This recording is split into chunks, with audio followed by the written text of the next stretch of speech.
আমি তোমাকে একটা জব দিয়ে দিচ্ছি এক সপ্তাহের মধ্যে, এক তারিখ থেকে জয়েন করবো ইনশাল্লাহ। ঠিক আছে? না না না না, এটা করবো না, আমার আল্লাহ তাআলার কারণে মাত্র। তোমাকে আমি যদিও আমরা লোক না বন্ধ করে দিচ্ছি, আমি ইডিসিএল এসেনশিয়াল ড্রাগস লিমিটেডে তোমার একটা জব দিয়ে দিচ্ছি। হ্যাঁ, এক তারিখে জয়েন করে গেট রেডি। AKS অর্জন করলো গিনেস ওয়ার্ল্ড রেকর্ডস। AKS আমার এখন অনেক ভালো লাগছে, কারণ আমি আমার অসহায় পরিবারের পাশে দাঁড়াতে পারবো।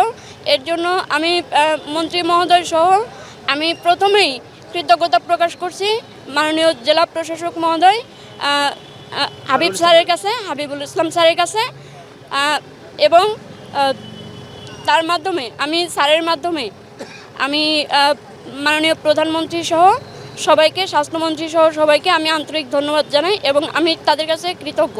শারমিন আক্তার মেয়েটি সুন্দরবন বেষ্টিত কি বলে ওই ইউনিয়নে বসবাস করে গ্রাম থেকে, সুন্দরবনের পাশ থেকে কৈখালী থেকে প্রতিকূল অবস্থার মধ্যে ঢাকাতে যায় এবং ঢাকাতে সে ইন্টারমিডিয়েট পাস করে, পরে জাহাঙ্গীরনগর ইউনিভার্সিটির চান্স পায়।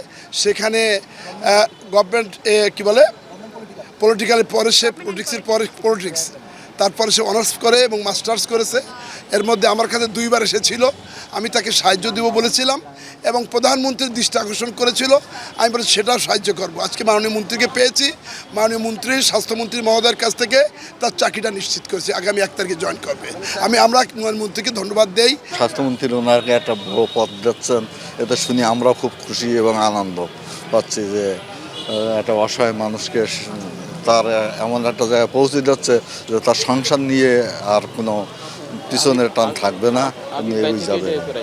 এটা আমরা খুবই খুশি পাইছি বা আনন্দ পাচ্ছি যে এরকম একটা প্রতিবন্ধী মানুষকে যে এত ওপরে ওঠার, আর তার ভাগ্যের ব্যাপার, তার হচ্ছে শিক্ষা যোগ্যতায় পৌঁছচ্ছে, এটাই আমরা আন্তরিকতা।